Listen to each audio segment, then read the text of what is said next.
Na ndio maana watu wanaumia. Lakini Mungu akasema sio vyema mtu ambaye mimi mwenyewe nimetengeneza awe anaumia. And he sent his son Jesus Christ to come and redeem us back to him. Amen. Praise the Lord. Oh, yes. And that's why we are celebrating. He went into the grave. The Bible says that the grave had no capacity to withhold his power. Hallelujah. So on that day, he resurrected with the keys. Oh yes. Satan stole from us. Hallelujah. Oh. And now he has come with the keys. And I say, whoever believes that I'm Christ, receive eternal life. Amen. Oh. Praise the Lord. He have risen from the grave. Amen. Na tunasema ya kwamba yu Bwana. Praise the Lord. Amen. Yu Bwana kwa maana amefufuka.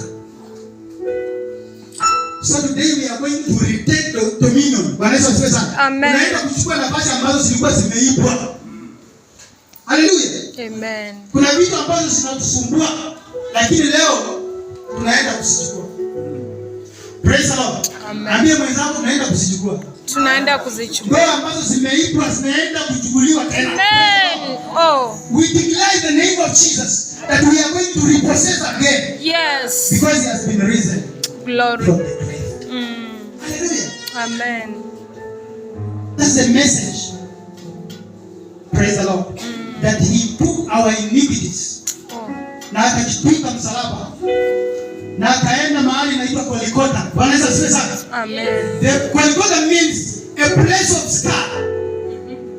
Mahali pa mifupa. Na Biblia inasema ya kwamba mshahara wa dhambi ni mauti. Lakini ametukomboa kutokana na mauti. Amen. Uzima. Hallelujah. Hallelujah. Amen.